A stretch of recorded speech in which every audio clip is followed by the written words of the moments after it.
إذا قضية الصحراء الغربية لها جذور تاريخية. هذه الجذور التاريخية بدأت عام 1884 بعد مؤتمر برلين. مؤتمر برلين إخواني الجزائريين والحيوانات السناغلة، باش نثقفكم نعطوكم محاضرة بالمجان. 1884 اتفقت القوى الغربية، يعني اللي راهم فوق خط الشمال، الدول الغربية، يعني كل الدول الغربية 12 دولة غربية زائد الولايات المتحدة الأمريكية حاضرة كضيف شرف. يعني هذا 13 دولة أوروبية قال لك بليس الأمريك، قال لك باللي احنا دول ناشئة ودول أوروبية ما عندناش المصادر الطاقة، ما عندناش الثروات الطبيعية، ما عندناش الثروات الباطنية، ما عندنا لا غاز لا بترول لا حديد لا زنك لا الرصاص، ما عندنا والو. لازم علينا احنا ككتل غربية مسيحيين، احنا العالم المسيحي اللي رانا في عالم الشمال، لازم نهبطوا العالم الجنوب. احنا المسيحيين باختلافاتنا المذهبية كسوا كنا بروتستانت أو كاثوليك أو أرثوذكس، لازم نتوحدوا. لماذا؟ باش نغزو، نقوم بغزو الأفارقة وأمريكا اللاتينيه والدول الاسيويه، يعني كل ما هو تحت خط غرينتش او تحت خط الاستواء، يعني الجنوب، دول الجنوب لازم نحتلوه. علاه؟ باسكو هو الثري بالطاقه، بالثروات الطبيعيه، باللوحات، بالحديد، بالذهب، بالالماس، يعني فيها كلش. عندهم هما الثروات الطبيعيه. لازم علينا حنايا كدول بما يعرفوا بقاره العجوز. علاش سميت قاره العجوز؟ ما عندهمش الثروات الطبيعيه. باطن القاره العجوز الاوروبيه عاقر عقيم لا ينجب، يعني قاره عجوز، يعني لاهيش تربه خصبه للحديد والزنك والرصاص والبترول نحن غير النرويج وكندا فقط. اما الباقي الدول الاوروبيه والدول الشمال كلها فقيره من ناحيه الثروات الطبيعيه. لذلك واش داروا؟ راحوا قال لك بلي نقسم عالم الجنوب ونقسمه فيما بيننا. فتم تقسيم. احنا يهمنا افريقيا، فجاءت الى افريقيا واتفقت فرنسا والمانيا وبلجيكا ذاك الوقت ليوبولد الثاني والاسبان والبرتغاليين وغيرهم، قال لك باللي حنايا لازم نقتسموا الكعكة الإفريقية. قال الكونغو ادوها انتوما البلجيكيين، قال ألمانيا انتوما تروحوا تدوا نصف جيبوتي، اثيوبيا، يعني شبه القارة يعني في القرن الإفريقي. قال لك باللي لازم نروحوا نتقاسموها. وراحوا لي زونغلي ولي فرنسي، فرنسا دا جيبوتي ولي زونغلي داو اللي راها دركا صومالي لاند، وايطاليا دات بما يعرفوا بافريقيا الايطاليه اللي كانت تضم اثيوبيا واللي تضم نص من الصومال ونص من اثيوبيا ونص من فبالتالي قال لك باللي وجنوب افريقيا داتها لي زونغلي، وشمال افريقيا شكون داوها لي فرنسي. 15 دوله افريقيه في الشمال اللي هي تونس، الجزائر، الدوله اللي ما تسماش، و13 دوله اخرى اللي هما دول غرب افريقيا اللي هما مالي، سينيغال، نيجر، بوركينا فاسو، تشاد، يعني هذوك الدول دول غرب افريقيا داتهم كله فرنسا. اسبانيا قالت لك باللي انايا نروح نزاحم فرنسا، باسكو انا اللي اول ما نحتليت سبته عام 1415. عام 1467 جاو لي اسبانيول الاسبان، استغفر الله يا ربي، البرتغاليين اول من غزا المروك عام 1415 داو سبته. مليليا داوها لي اسبانيول عام 1467. ومن بعدين عام 1580 كان هناك اتحاد الايبيري، تلاقحت البرتغاليون والاسبان، اتحدوا مع بعضهم البعض وانتجوا لنا الاتحاد الايبيري، البرتغال والاسبان. ثم جاء التدخل الفرنسي لاحقا عام 1906، فبالتالي بعد احتلالهم للجزائر وشمال افريقيا عام 1830 وبداوا رويدا نحتلوا تونس، ثم راحوا يحتلوا المروك. هنا اسبانيا ولا تتخاف على المصير تاعها، باسكو هي كانت محتله الريافه اللي راها وجده، الناظور، كذا من اللي سبتم، ليبيا، كلهم هذه اسبانيا كانت محتلتهم. و21 جزيره جعفريه، يعني جزر كناري جزر جعفريه كلهم، ناس بالماس وحجره الديس والحسيمه وغيرها، وهذا كامل كانت تحت المحميه الاسبانيه. اذا الاسبان راحوا ايضا للصحراء الغربيه واحتلوا الصحراء الغربيه بموجب هذا القرار المجحف بحق دول الجنوب اللي هما الافارقه وغيرهم. قال لك باللي احنا لي اسبانيول نروحوا ندوا الصحراء الغربيه. اسمعني مليح.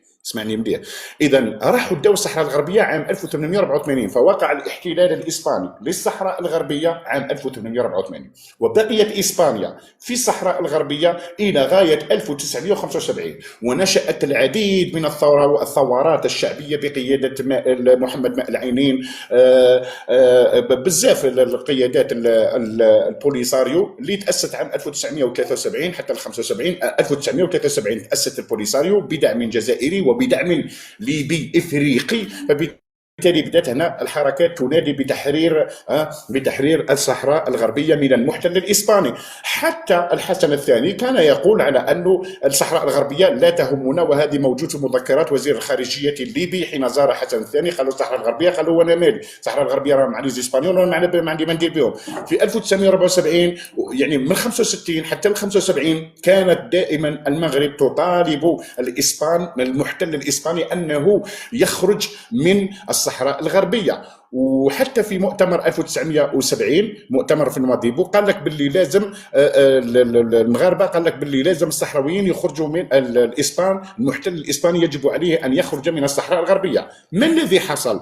حصل انه هناك يعني بدا التصاعد الحمى التحرر التي كانت تقودها آلان اللي هو جيش التحرير الوطني، ثم لا فلان اللي هي جبهة التحرير الوطني. جبهة التحرير الوطني التي أصبحت هي منطلق للتحرر ومدت روح تحريرية لكل الأفارقة، والأفارقة أصبحوا ينظرون إلى الثورة الجزائرية على أنها مهد الثورة وعلى أنها مهد الحرية ومهد التحرر. فبالتالي هنا حمى التحرر انتقلت من الجزائر إلى عموم إفريقيا، فنتجت عنه العديد من الحركات الإفريقية التي بموجبها يعني استقلت إفريقيا. ابرزهم باتريس لومومبا تاع انغولا، وهكذا. وبدات البوليساريو بدات تتاسس، وبدات يعني الحركات الثوريه تتاسس. اذا هنا واش صرا؟ قال لك باللي الاسبانيين جلسوا مع الفرنسيين وقال لك باللي احنا مصيرنا مهدد في الصحراء الغربيه. فاجتمعت فرنسا، اسمع مليح، فاجتمعت فرنسا واسبانيا والمروك في اتفاقيه مدريد 1975. الاتفاق ينص على ماذا؟ ينص على انه اسبانيا، اسمع مليح، اسبانيا تخرج من الصحراء الغربيه وتترك الصحراء الغربيه لفرنسا، مقابل انه فرنسا تسمح لاسبانيا انها تحتفظ بسبته ومليليا و21 جزيره جعفريه. قالت لها باللي ادي سبته ومليليا و21 جزيره جعفريه بشرط يا اسبانيا. اسبانيا قالت للفرنسيين ما هو شرطكم؟ قالوا لها باللي لازم تنسحبي من الصحراء الغربيه ونحن سنحل محلك بغطاء مغربي. فبالتالي انا سادعو محميتي الفرنسيه. وحسن الثاني اللي هو كابران نتاع الجنرال ديكول قالوا له باللي انت روح اتمدد في الصحراء الغربيه باش يبان ملف مغربي اسباني جزائري وما يوليش ملف فرنسي صحراوي غربي. فهمت؟ فبالتالي هنا فرنسا هي من تمددت في الصحراء الغربيه بطلب فرنسي، باتفاق فرنسي اسباني عقب اتفاقيه مدريد 1975. وقالت فرنسا لاسبانيا انت اخرجي من الصحراء الغربيه، وانا فرنسا نسمح لك باش تدي سبته ومليليا و21 جزيره جعفريه، خاصه وان اسبانيا انذاك كانت تعيش ضعفا اقتصاديا وتراجعا كبيرا جدا، في حين انه فرنسا كانت اقوى دوله في اوروبا وكانت امبرياليه فرنسيه احتلاليه، كانت قوه لا يستهان بها. فبالتالي فرنسا هنا ارغمت الاسبان رغم انوف الاسبان اخرجوا من الصحراء الغربيه، ودوا 21 جزيره جعفريه، ودوا سبته ومليليا، وحنا نغض عنكم الطرف في هيئه الامم المتحده. بما انه فرنسا عندها حق الفيتو وعندها النواوي وعندها اقوى جيش في اوروبا وعندها 15 دوله تحتلها في افريقيا، فبالتالي فرنسا أرادت أن تتمدد في الصحراء الغربية بعدما خرجت من الجزائر ولم تنسى هزيمتها من طرف الجزائريين. فقالت فرنسا 2,382 ألف كيلومتر مربع اللي خسرتها من طرف الجزائريين لازم نريكبيريها على الأقل في الصحراء الغربية، ويولي عندي امتداد من المحيط الأطلسي من مضيق جبل طارق إلى غاية امتداد للسنغال. وحابين يربطوا الصحراء الغربية، يربطوها بموريتانيا ويربطوها السنغال، وهكذا تكتمل الرقعة الجغرافية لغرب وشرق، يعني غرب وأقصى غرب الشمال الغربي والغرب الإفريقي يولي كله تابع لفرنسا ومرتبط، يعني المروك، الصحراء الغربية، موريتانيا، السنغال، يعني كل الممتلكات أو المستعمرات الفرنسية تولي لاصقة في بعضها بعض. وهكذا إسبانيا فرض عليها من طرف الفرنسيين أنها تخرج من الصحراء الغربية، بمقابل أن فرنسا تسمح لها بسبته ومليليا 21 جزيرة جعفرية، وفرنسا تتمدد داخل الصحراء الغربية بغلاف وغطاء مغربي.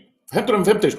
هنا فرنسا أمرت الحسن الثاني قالت له دير المسيرة الخضراء، فجندت لها 350 ألف مغربي، وكانت أكبر الوفود التي شاركت فيها 8 دول عربية للأسف الشديد. وهذه 8 دول العربية من هي على مقدمتهم؟ من هي؟ السعودية، السعودية هي أول دولة شاركت بوفد رسمي عن طريق سفيرها في المرو، وشاركت بأعداد غفيرة، وجابت سواعدة وجابت كل العمال تاع القنصلية السعودية وحطتهم في المسيرة الخضراء والأعلام تاع المسيرة الخضراء. قطر، الإمارات، الكويت، البحرين، الأردن، زيد شكون اللي معاهم، الاردن، يعني المماليك تاع الشرق الاوسط كلهم شاركوا في المسيره الخضراء. هذه لازم تتوقفها. علاه؟ باسكو كان اتفاق ما بين فرنسا وما بين هيئه الامم المتحده مع لي زونغليك مع لي زاميريكان، قال لك باللي انا ندي الصحراء الغربيه وانتم في المقابل انا نتخلى لكم فرنسا. هنا تدخلت بريطانيا على الخط وقالت لفرنسا يعني ما الذي تفعلينه؟ فرنسا واش قالت لهم؟ قالت لهم باللي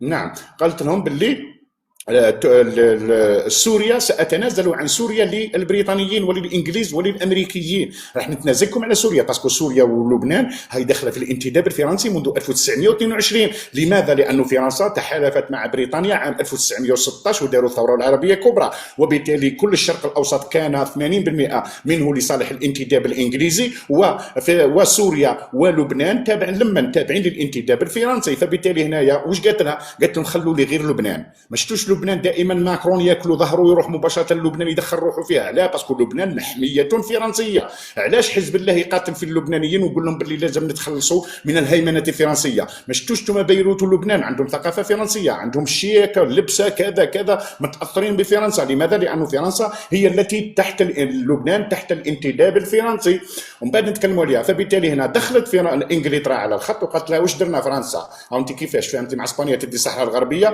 وانا يا كيف؟ قالت لها باللي انا واش ندير لك؟ انا نتنازل لك على سوريا وهي ليك سوريا دوها انتم لي زاميريكا بشرط انا ندي الصحراء الغربيه. علاش شفتوا مؤخرا منذ 2007 فرنسا هي من طرحت بما يعرف بخطه الحكم الذاتي في 2007 في زمن ماذا؟ نعم الرئيس في زمن ساركوزي هو الذي طرح مساله الحكم الذاتي، وثم جاءت وزيره الخارجيه الامريكيه في 2012 اللي هي هيلاري كلينتون. شحال عطاو لها المراركه؟ عطاو لها 12 مليون دولار وتكلم عليها دونالد ترامب. علاش؟ باسكو كانوا الامريكيين الفرنسيين يطالبون الامريكيين والانجليز بان يوفوا بوعدهم، ولازم الصحراء الغربيه تمشي تحت الحكم الذاتي المغربي، والمغرب هو ماذا؟ تحت الحمايه الفرنسيه. فبالتالي اذا غربت فتفرنست، يعني اذا تمغربت الصحراء الغربيه واصبحت مغربيه فبالتالي هي تسبح في فلك الحمايه الفرنسيه. لذلك ما تشوشونيش، قعدوا لي في الاخر ما تشوشونيش الجولاني، انا نهضر هكا مدينه جولاني.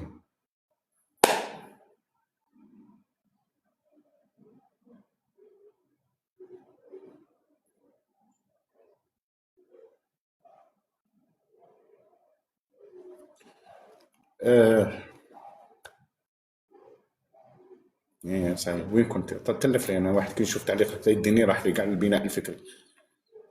ايه فبالتالي وين كنا؟ فبالتالي هنا فرنسا عقب مطالبة أمريكا، اسمعني مليح، أنا نطلق تحليل قاسما برب الكعبة عمرك ما سمعته والله ما تلقاه، وكي تبحث في راسك وتربط كل شيء في بعضه تلقى صح. واش راني نقول لك؟ علاه؟ باسكو أنا أختلف مع المحللين السياسيين في الجانب التاريخي، أنا أقوى منهم في الجانب التاريخي، أنا نحب نقرأ التاريخ. أي أمر سياسي روح نقرأ الخلفية التاريخية تاعو، كي نقرأ الخلفية التاريخية نتاعو نفهم علاش هذه وهذه وهذه وهذه. اتفاقات قديمة، اتفاقيات تاريخية قديمة هي اللي راها تمشي في الاتفاقية السياسية الجديدة.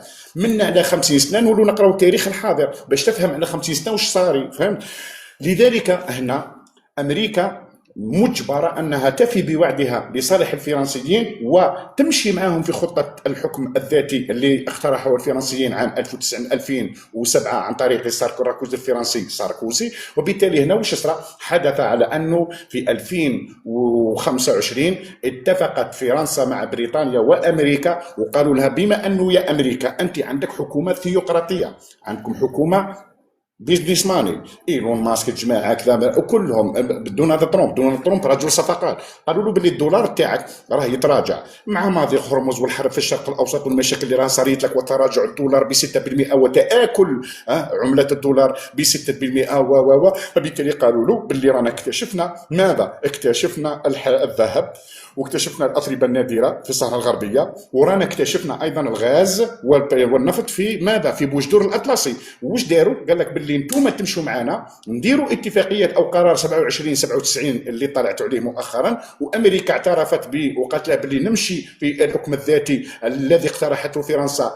تحت الغطاء المغربي، حكم ذاتي مغربي فرنسي، وهو حكم ذاتي فرنسي وليس مغربي. مغرب يعني غير فزاعه فقط باش يبان الامر مغربي صحراوي، باش فرنسا تتملص من ماذا؟ من تخلي يديها بيضاء وتخلي يديها نقايه، مثل ما تفعل امريكا. راحت قعرت كريات داعش والقاعده ودمرت العالم الاسلامي، وراه تعين ارهابي الجولاني وتعين في فلان وتعين في علان، ويبان لك المشكل، ويبان لك باللي المشكل شيعي سني، ويبان لك باللي المشكل ما بين سوريا وما بين الشيعه، ما بين سوريا وما بين العراق وما بين ايران، ما بين سوريا وما بين العراق، وهي ما كاين والو، ما هو لا سني لا شيعي، هو انه امريكا هي اللي تصنع الادوات وتطربق بهم البلدان الاسلاميه، وبالتالي وتدير المشهد من خلف الستار بما يعرف به الطابور الخامس. الطابور الخامس راه طابور خامس سياسي، طابور خامس عسكري، طابور خامس ديني، طابور خامس ثقافي، يعني كل من يخدم اجندات امريكا سواء كان صحفي او رجل اعمال او رجل مال او رجل دين او اعلامي، او يعني هؤلاء هم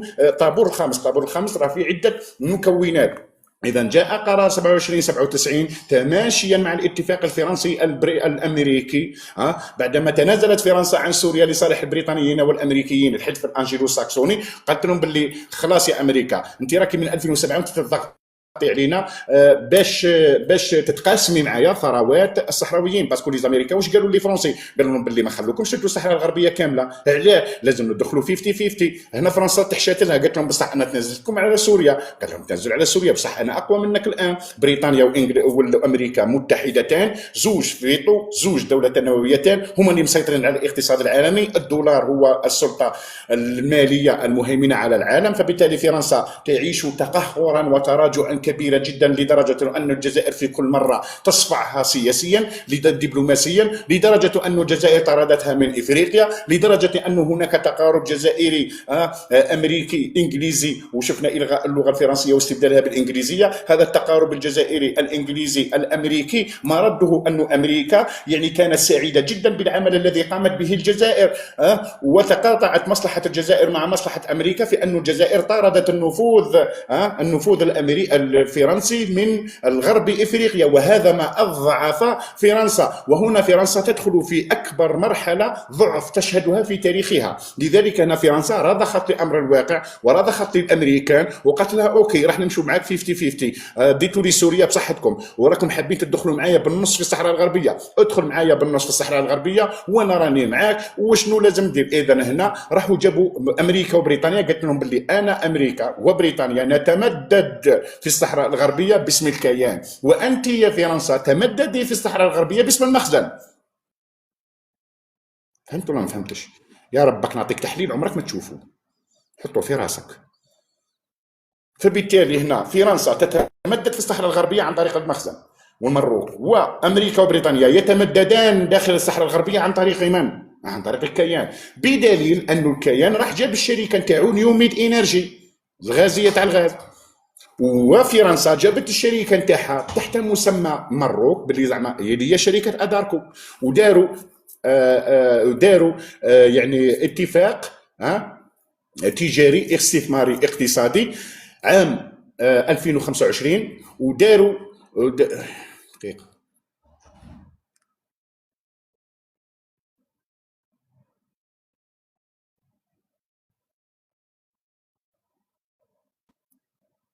اوكي سيفي،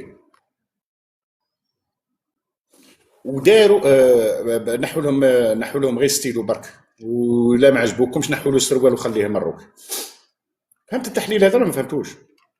وداروا اتفاقيه نيوميد انرجي اللي هي شركه صهيونيه للغاز واداركو الفرنسيه تحت غطاء مروكي. واش داروا اندماج وداروا اتفاقيه بما يعرف بالتنقيب عن الغاز في بوجدور الاطلسي في مساحه قدرها 34 ألف كيلومتر مربع بعقد يمتد الى غايه 2033 بما يعرف به 8 سنوات للتنقيب واكتشف الغاز في الصحراء الغربيه. هنا اسبانيا ناضت، اسبانيا تحشت لها في 2022. فرنسا اوهمت اسمع مليح، فرنسا اوهمت اسبانيا وقالت لها بلي تاكلي معايا الخبز في الصحراء الغربيه، اعترفي لنا بالحكم الذاتي باسكو ماريكان وحنا ها واش راح نديروا في الصحراء الغربيه وراح ناكلوا 50 50 وانت راكي معانا. قال لها بيدرو سانشيز قال لهم اوكي راني معاكم ناكل باسكو السياسه مصالح، ماشي يعشق فيك تعشق فيا، لا السياسه مصالح ما عندها والو. قال لهم باللي اوكي نمشي معاكم، اعترف لهم بالصحراء الغربيه. الجزائر واش دارت له؟ بلعت له كلش، الغت له التجاره الخارجيه، راحت الجزائر الغت اتفاقيه الصداقه الجزائريه الاسبانيه الموقعه في 2005 ودخلت بيدرو سانشيز في حيط. في 2022 الى غايه 2026 بيدرو سانشيز دخل في حيط، الاقتصاد الاسباني تراجع. وهنا اسبانيا واش ولات تتغازل في الجزائر. وقوف اسبانيا مع من؟ مع القضيه الفلسطينيه، ليس حبا في الفلسطينيين وانما حبا في مصالح اسبانيا، لانها كانت تغازل الجزائريين في موقفها الداعم لماذا؟ للفلسطينيين. راك معايا باش ما تقولش باللي بيدرو سانشيز راه واقف مع اسبانيا ومع الفلسطينيين وكذا، فجاه بيدرو سانشيز ولا لك ملايكه ولا لك صلاح الدين الايوبي. نو براذر نو، لا بن اني باسكو هو اللي قدامه شكون؟ الجزائر قطعت عليه كلش.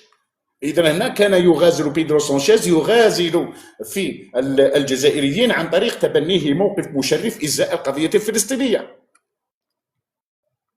وهنا الجزائر بدات ترضى عليه، وهنا اسبانيا بدات النواب والحزب العمال وكذا وكذا بداوا يدوروا على الفرنسيين والامريكيين. وكي داروا على الفرنسيين والامريكيين وكان هناك تقارب جزائري اسباني، ومن بعد جاء وزير خارجيه الباريس الى الجزائر ثم لحقه بيدرو سانشيز. ما الذي حصل لبيدرو سانشيز عقب نقضه للاتفاق الذي كان مبرما بينه وبين فرنسا وما بين الامريكيين في انه يستفيد من حصه من كعكه الصحراء الغربيه؟ كي خرجوا له طريق هو وين راح للجزائر. وكي جا الجزائر بامريكان وفرنسا عن طريق اللوبي الصهيوني واللوبي المخزني، عن طريق كلب فرنسا المخزن وكلب امريكا وبريطانيا اللي هو اندري ازولاي والكيان الصهيوني، واش داروا؟ راحوا فتحوا الحدود في 6 وغرقوا له اسبانيا ب 60,000 مهاجر.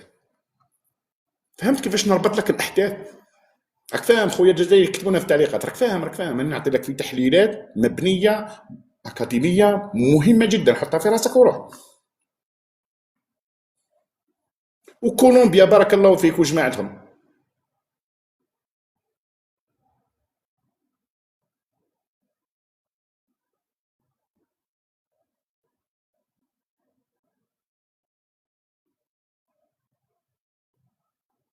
اي ام جي واضحه الفكره، فهمتني؟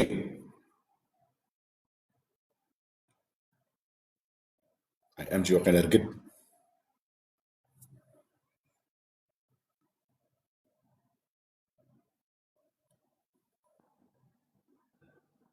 رئيس كولومبيا طيط، رئيس كولومبيا كي كان بيترو الراجل الزين قال لهم نديروا جيش من اجل تحرير فلسطين وكذا وكذا، داروا له هذه في هذه، طيروه وراحوا جابوا هذا الطيط تاعهم الجديد محمد السادس تاع كولومبيا، اعترف بمغربيه الصحراء وراح اعترف لهم ايضا بالجولان انها اسرائيليه. فهمت؟ ما يهمناش اوغندا نايكي. انا مع اي ام جي قلت لك فهمت؟ نعم فهمت. طريقة ربيع وهذاك هو الحساب 10 sur 10. ايوه الحمد لله. وكولومبيا بلاد مصدر تاع المخدرات كيما هما كيف بيان سير. يلا اوكان بوا هذاك كيما المروك هذاك سي لا ميم شوز. مروك لايت. المروك لايك هذا ما كان جود. يعطيك الصحة يعطيك الصحة. ربي يحفظك يا عمي، شكرا جزيلا اخوي، ربي يحفظك، شكرا. يعطيك الصحة بارك الله فيك. وعندنا شوية راحة روحك حدث بلا قلب ربي يحفظك. نعم بارك الله فيك، شكرا. دير قريعة ما باردة قدامك وبلا قلب. لا عندي قريعة ما باردة، عندي كلش. ربي يحفظك. الله يبارك، بارك الله فيك. شكرا جزيلا يا عمي، شكرا.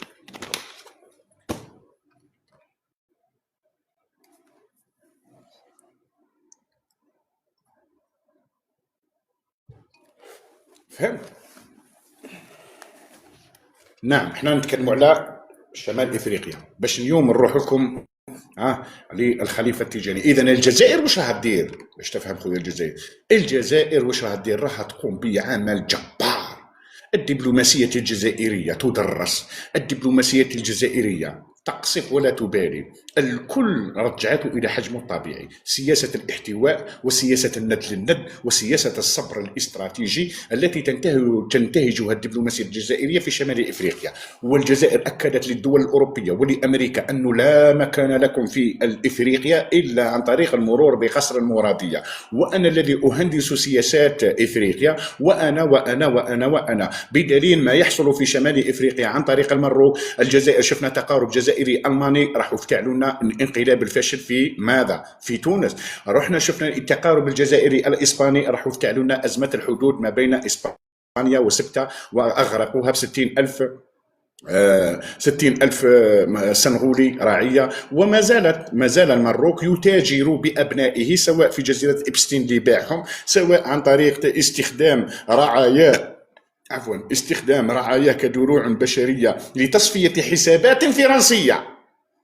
المخزن يستعمل رعاياه كدروع بشرية لغزو الأراضي الإسبانية لتصفية حسابات فرنسية أمريكية إسبانية. فأمريكا تسلط على الإسبان اللوبي الصهيوني، وفرنسا تسلط على الإسبان اللوبي المخزني، والكل بكلبه فرح، والكل لديه كلب ينهش إسبانيا وينهش الجزائر. لذلك الجزائر وش دارت؟ الجزائر ذكية جدا، أحصلت توافق كبير جدا مع إيطاليا، مع أمريكا، ومع إنجلترا بخصوص اللغة الإنجليزية واستبدال اللغة الفرنسية باللغة الإنجليزية، وبخصوص أن الجزائر ولو عن دون قصد قدمت خدمات رائعة جدا للأمريكان والإنجليز عن طريق قطع دابر فرنسا في إفريقيا. علاش؟ باسكو لي زونغلي ولي فرونسي ما يتفاهموش مع لي زونغلي ولي زامريكان، ما يتفاهموش مع لي فرونسي.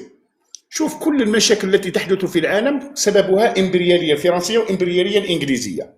أوكي، بعد تراجع هاتين الإمبرياليتين برزت الإمبريالية الأمريكية، وبمساعدة من؟ التي صنعتها الشقيقة الكبرى اللي هي ماذا؟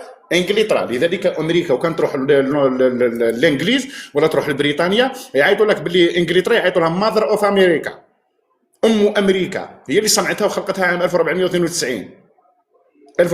هم اللي خلقوهم، هم اللي صنعوهم، هم اللي داروا لهم الأقاليم 13، وهم الذين حرروا النصف الذي كانت تحتله فرنسا للأمريكيين. علاش شفتوا انتم مؤخرا ملك بريطانيا كي راح البيت الأبيض يا أخي قال دونالد ترامب، قال له سمعتك قلت لهم مؤخرا في اتفاق حلف الناتو، قلت لهم باللي لولا أمريكا لكنتم خضر في فرنسا. ماكرون قال له، قلت لماكرون باللي لولا أمريكا لكنتم اليوم تتكلمون الألمانية والقليل من اليابانية. قال له وانا راني نقول لك باللي لولا إنجلترا لكنتم اليوم تتكلمون الفرنسية.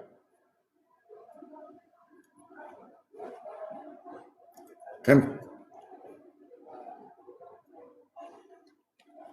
لذلك التقارب الجزائري الأنجيلو ساكسوني اللي هما لي زونغري والأمريكيين، لأنه أمريكا انزعجت من النفوذ الفرنسي في إفريقيا، وأمريكا دائما ما تريد الهيمنة على إفريقيا. فالجزائر أدركت هذا الموضوع، وأدركت وأيقنت على أن أمريكا وبريطانيا يريدان التوسع في إفريقيا، ولكن الجزائر ملأت الفراغ. كيف فعلت؟ قالت لك باللي الجزائر باش ما نخليش أمريكا، يعني نطرد فرنسا ونجيب ليزامريكا كيف كلاب أكثر منهم. إذا وش لازم ندير؟ أنا نطرد لي فرنسي ولكن أستبدله بالشريك الصيني الروسي. وهنا كي يجوا لي زونغلي ولي زامريكا ما يلقاوش الكعكة كبيرة، يلقاوها صغيرة ما عندهم ما يديروا بإفريقيا. لذلك استبدلته بالنفوذ الروسي والنفوذ الصيني، ولكن ركزت 90% على النفوذ الصيني، لأن الصين تحترم الجزائر في أن الجزائر هي التي تدير إفريقيا. فبالتالي الصين دائما حين تذهب إلى إفريقيا تمر عبر بوابة الجزائر في احترام الجزائر كبير جدا من طرف الصينيين، عكس أمريكا وبريطانيا وفرنسا. فبالتالي هنا الجزائر وش دارت؟ ولا تحرك في الشطرنج، هي التي طاردت فرنسا من العمق الإفريقي. وطرد فرنسا وتكبيل وتقليم أظافر فرنسا وإضعاف فرنسا في إفريقيا هو خدمة كبيرة جدا لبريطانيا وأمريكا. ومن هو السعيد بهذا الإنجاز؟ هم البريطانيين، لأنهم يكرهوا لفرنسي حرب 100 عام 116 سنة منذ 1339 إلى غاية 1469، وهم يتقاتلوا، وفازت فرنسا، وتحاربوا ايضا في الشرق الاوسط، وتحاربوا ايضا في امريكا حين كانت فرنسا تحتل لويزيانا وغيرها، وحرروا امريكا من الاراضي الامريكيه من الغزو الفرنسي. وايضا في كندا يا اخي اليوم راه مقسومه على زوج، نص لي زونغلي ونص كيبيك الفرنسيه والانجليزيه. يعني جاكم شفتوا باللي في كندا يعني نص ناطق بالفرنسيه ونص ناطق بالانجليزيه. يعني وين تكون لونجلتير الا تجد الامبريه الفرنسيه تروح تزاحمها ثم، كيما دوك راه صاري وين كاين روسيا او امريكا واحد فيهم يروح يزاحم خوه. فعلاه هذه هي السيطره، الهروله والسباق نحو من يكسب العالم ومن يحتل العالم. لذلك شفنا تقارب جزائري، والجزائر رسمت خطوط دبلوماسيه مهمه جدا، وهي تقارب جزائري ايطالي، تقارب جزائري الماني ضد الفرنسيين. يعني على بالكم باللي اوروبا واش فيها 3 عواصم، فهمني مليح. باريس هي العاصمه السياسيه للاتحاد الاوروبي، برلين هي العاصمة الاقتصادية للاتحاد الأوروبي، روما العاصمة الثقافية والروحية الدينية للاتحاد الأوروبي. فالجزائر لجأت وذهبت وقوت جبهتها وجبهة الإيطاليين والألمان، فتحالفت مع برلين قوة اقتصادية ومع روما قوة دينية روحية للسيطرة ثقافيا على افريقيا على اوروبا. وهكذا فعلت الجانب الجزائري اللي هو الجانب الديني بخصوص الدبلوماسيه الروحيه، وهو المسجد الاعظم والطرق الصوفيه الجزائريه وغيرها، مع من مع الممثل الكاثوليك، مليار و300 مليون نسمه في العالم، اللي هم شكون؟ اللي هم الفاتيكان. وبالتالي كانت هناك ثقافه وجسور ثقافيه روحيه دينيه، ان المسجد الاعظم يمثل الاسلام السمح المتسامح، ليس المتشدد المتصهين المتمسرف ادعياء السلفيه الوهابي او الاخوانجي القطبي السروري، وانما اسلام ليس فيه تحزب، اسلام يحترم معتقدات، اسلام متسامح، اسلام منفتح. نحن لا نتدخل في معتقداتك. هذا هو مشكل اللي راه طايحين فيه لي زالجيريان مؤخرا، ما واش فاهم ميم با واش معناتها العلمانيه. كاين العلمانيه اللايسيتي اللايكيه الفرنسيه، وكاين العلمانيه الانجلو ساكسونيه اللي هي الانجليزيه، وكاين العلمانيه التوافقيه، وكاين العلمانيه المدنيه. ما تقعدوش غير تقودوا وخلاص وتهضروا وتخلطوا بدون علم. داير في بالك باللي علماني شغل راه يمشي ابوال برا وراه يمارس في البورنو وراه يدير في الخماج. لا هذا ماشي العلماني. انت عندكم مشكل في شرح المصطلحات. لازم المجتمع يفهم واش معناتها العلمانيه. احنا عندنا علمانيه ديمقراطيه مدنيه ذات روح وتوجه ديني اسلامي. ما عندناش دوله دينيه، عندنا دوله اسلاميه. اذا نحن جمهوريه دستوريه بروح اسلاميه، والجزائر تكفل حريه المعتقد بالنسبه للجزائري. يعتقد ما تشاء، ربي سهل عليه. علاش تشوف الجزائر ماهيش تضيق على السلفيين، مش تضيق على التيارات الاخوانجيه، مش تضيق باسكو الدستور الجزائري يكفل حريه المعتقد للجزائريين، وهذا هو مفهوم الدوله المدنيه. باش الناس لازم من بعد نخصصوا لها موضوع خاص باش الناس تفهم واش معناتها العلمانيه وليس فصل الدين عن الدوله. كما قال مالك بن النبي: ليست مشكلتنا في فصل الدين عن الدوله، وانما مشكلتنا في فصل الدوله عن الاخلاق.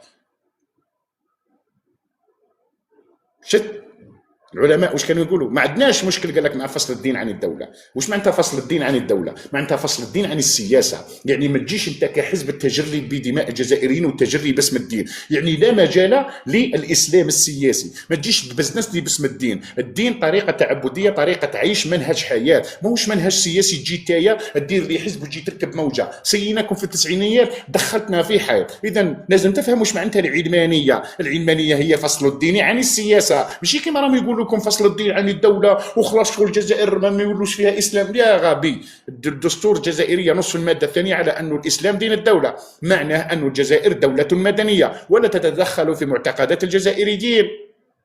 حبيت تكون إباضي يكون إباضي، حبيت تكون مذهبي يكون مذهبي، ربي يسهل عليك. هذا معتقد يعني تكفل لك حريتك الفردية، لأن الجزائر تنظر إلى الإسلام على أنه ماذا؟ على أن التدين هي ظاهرة فردية وليست جماعية، وهذا موجود، وهذا طرح قرآني وضوء قرآني واضح، لأن التدين وليس التدين الجماعي. إذا شت دولة عندها التدين الجماعي ستعاني من ظاهرة النفاق، كما راكم تشوفوا الوهابية علاش والإخوان وكذا، تلقاهم منافقين يتاجروا باسم الدين ويبررون. مثلا تشوف الوهابيه السعوديه تروح دير اتفاق مع اي دوله تروح تبرر لها. تشوف الاخوان يشوفوا تركيا دير اتفاقيه مع اي دوله يروحوا يبرروا لها شغل احذيه تركيه واحذيه سعوديه تعيشوا ما بيننا، هما مش فاهمين واش معناتها الديمقراطيه باسكو هما اصلا كافرين بالديمقراطيه. لذلك لازم انت كجزائري تفهم ما معنى المصطلحات. احنا دوله جزائريه، عندنا الاسلام دين الدوله، ما قالكش دوله دينيه، دوله اسلاميه. هناك فرق ما بين الدوله الاسلاميه ودوله دينيه. ايران دوله دينيه، السعوديه دوله دينيه، يعني رجال الدين فوق المؤسسات. احنا دولة مدنية جمهورية مدنية يعني دستورية إسلامية. ديننا الإسلام، ولكن لا نفرض الإسلام على المجتمع الجزائري تحت الآية المسمى لا إكراه في الدين. لا إكراه في الدين، يعني الجزائر تقدم نموذجا رائعا من الديمقراطية الجزائرية، الديمقراطية المدنية التي راعت فيها واحترمت فيها عادات وتقاليد الجزائريين. لذلك الدولة الجزائرية هي دولة مدنية دستورية إسلامية، وليست دولة دينية كما ماذا؟ إيران مثلا. إيران دولة دينية، ما عندهم لا ديمقراطية لا جدول ديك، تغلط طح حبة في الراس يدخلك السجن، يشوفوا غيدتها لك طف. تشدد. السعودية التشدد مثلا. الامارات دوله لائكيه اصلا. احنا في الجزائر ما عندناش لايسيتي، ما عندناش الالحاد. احنا القانون الجزائري يجرم الالحاد، يجرد المثليه. يعني احنا دوله مدنيه دستوريه اسلاميه، لازم تحترم خصوصيات المجتمع الجزائري. ما عندناش هذه، عندنا الراجل راجل ومراه مراه، ما عندناش ما بيناتهم راجل نص طياب ولا مراه نص طياب. اذا هذا ابو شعر النهار كامل ويقول لك العلمانيه العلمانيه العلمانيه، ماهوش فاهم اصلا ما معنى العلمانيه. هو داير في باله باللي العلمانيه هذه راهي شغل مانيش عارف شغل نساء يديروا في الاباحيه برا ولا الرجال راهم يديروا. لا يا اخي، هذا امر فهمت. نعاود نقولوا للجانب السياسي، لانه راه كاين عندنا بزاف حيوانات كما هذا مصطفى بابا، هذا الصباط السعودي، هذو قواوده تاع السواعد هنا ما يعجبهمش الحال كي يكونوا يتكلموا على الاسياد والربوبات تاعهم. فهمت، ما يعجبهمش الحال الاخر. اي طبعا ما يعجبهمش الحال، اكيد جدا ما يعجبهمش الحال. وين كنا يا جماعه الخير؟ راني تفرعت بزاف وتخربشت، رحت هاك ووليت هاك. خلطها بك راح كذا.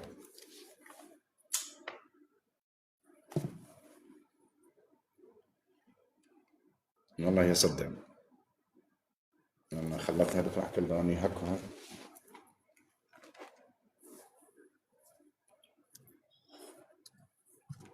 السي حليم حياك الله.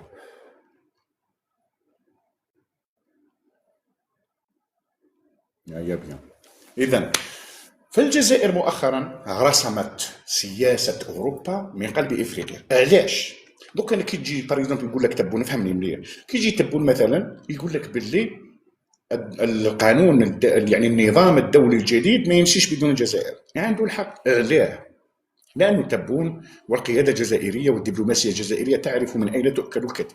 على بالهم باللي مؤتمر برلين 1884 الأوروبيين قسموا إفريقيا وكذا وكذا، وعلى باله باللي إفريقيا أوروبا تحتاج إلى إفريقيا. إذا الجزائر قال لك باللي باش أنا نولي نمثل إفريقيا علي أن أكون قويا بجيشي واقتصادي ولحمة شعبي داخل إفريقيا. يجب علي أن أخدم إفريقيا وأملأ الفراغ الذي تركته فرنسا، وأنا أملأه بالشركات كونسيدير، كوندور، الشركات الجزائريه. راه عندنا 146 شركه جزائريه ما بين شركات عموميه وشركات خاصه في عموم افريقيا. اليوم الحمد لله في دوله النيجر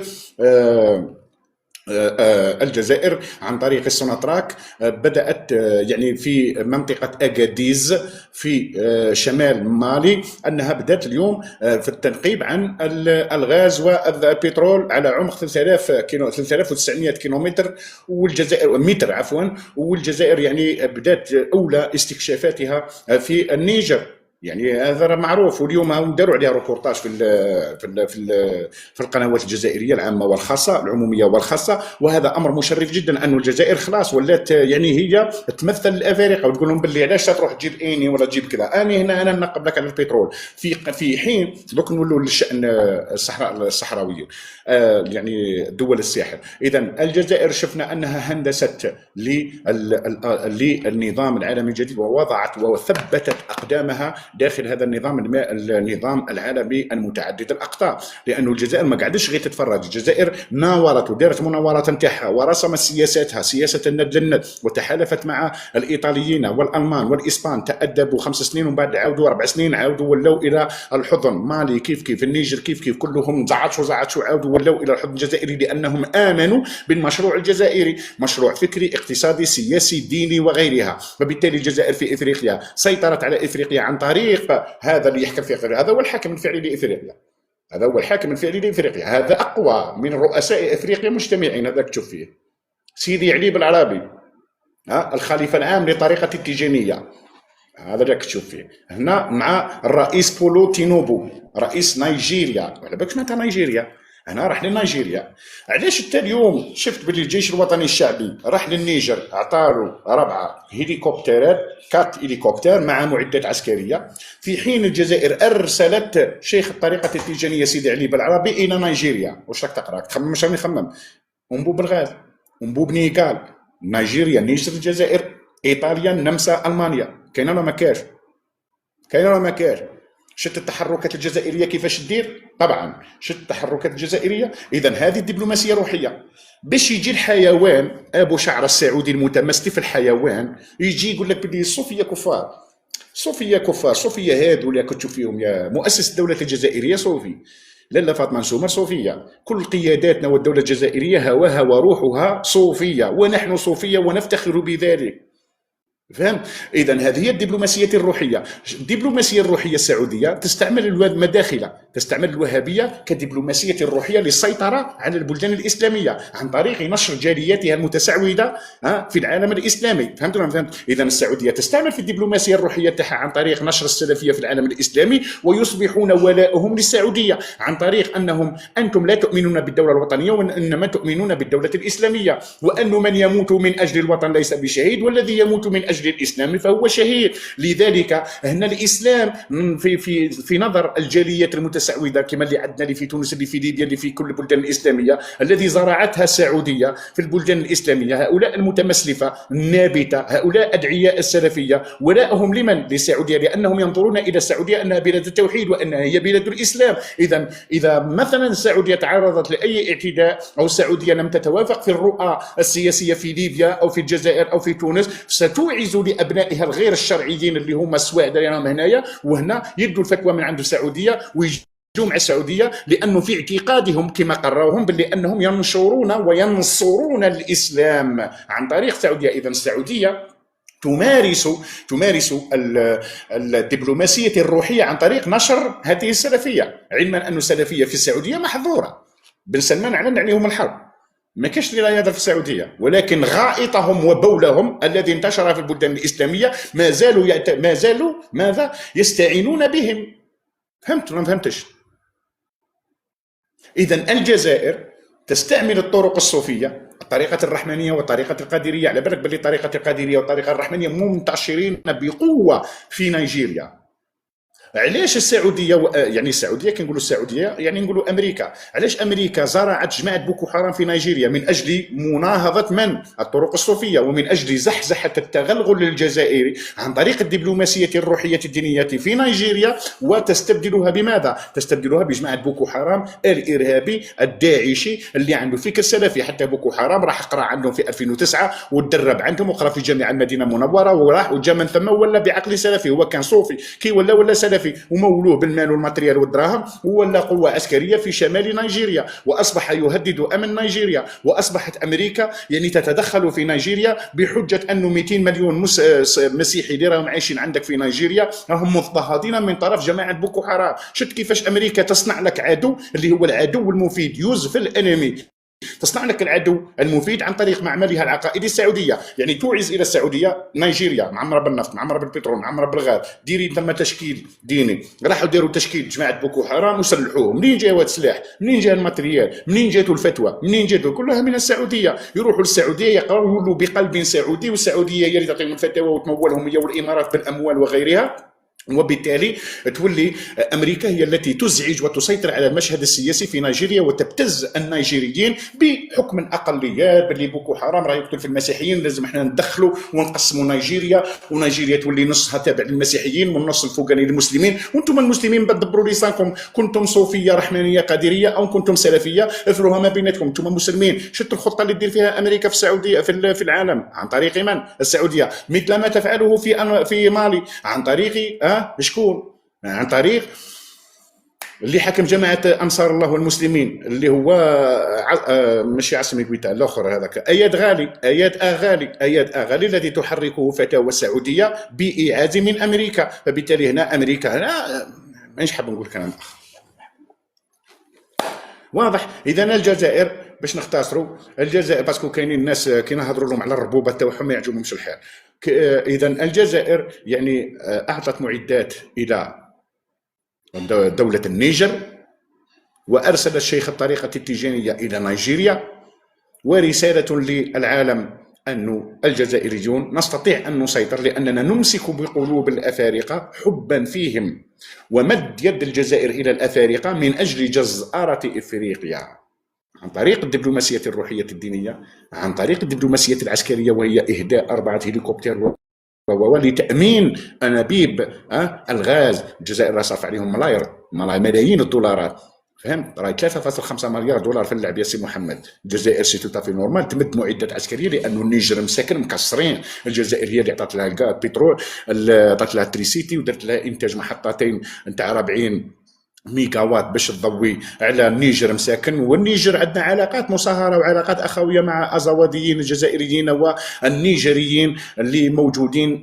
في الجنوب الشرقي للدوله الجزائريه، يعني في إليزي وغيرها، يعني هذو كلهم يعني عندهم علاقات. كيما احنا عندنا طنزواطين الجزائريه وطنزواطين الماليه الازاواديه، يعني عندنا بني عام ثاني الطوارق. لذلك عندنا احنا نسيج اجتماعي طارقي، يعني من مالي الى غايه النيجر، ثم تشاد الى غايه ليبيا. يعني عندنا ذلك النسيج الاجتماعي الطارقي اللي عندهم بني عمهم في الحدود الجغرافيه. والجزائر تقوي شوكه الازاواديين، وتقوي شمال مالي، وتقوي تشاد، وتقوي ايضا الشرق يعني غرب ليبيا وهكذا. لذلك علاش توريز امريكا اغلقوا علينا شرق ليبيا؟ لانه شرق ليبيا معمر بالازاواديين وراحوا غلفوهم علينا. ولكن قبل ما تغلق علينا امريكا الطريق، وقبل ما تغلق علينا شرق ليبيا اللي هو مع الحدوديه مع الجزائر، جماعه الخليفه حفتر اعدت لنا جيلا متسعودا سلفيا مدخليا، واللي تلقى الفتوى تاعو في 2015 2016 من طرف ربيع المدخلي، وقالوا له باللي لازم انتم واش تولوا قاتلون تحت رايه خليفه حفتر وهكذا. يعني حتى الطوارق ابناء عمومتنا اصبحوا ينتمون الى التيار السلفي، والتيار السلفي لا يؤمن بابناء العمومه وغيرها، يؤمن بالولاء والبراء لدوله الاسلام، دولة التوحيد السعودية. ودولة التوحيد السعودية صناعة بريطانية وحماية أمريكية. لذلك مثلا تشوف انت البريطانيين والأمريكيين كيفاش يعني ينبوزيو على معملهم العقائدي، كما قالها لينسي جراهام، السعودية معملنا العقائدي، باش ينشروا لنا جاليات متسعوده في الجزائر وفي افريقيا، ومن بعد يولوا يكفروا في الطرق الصوفيه. وكي يكفروا الطرق الصوفيه واش معناتها راهم يكسروا في الدبلوماسيه الروحيه الجزائريه. فهمت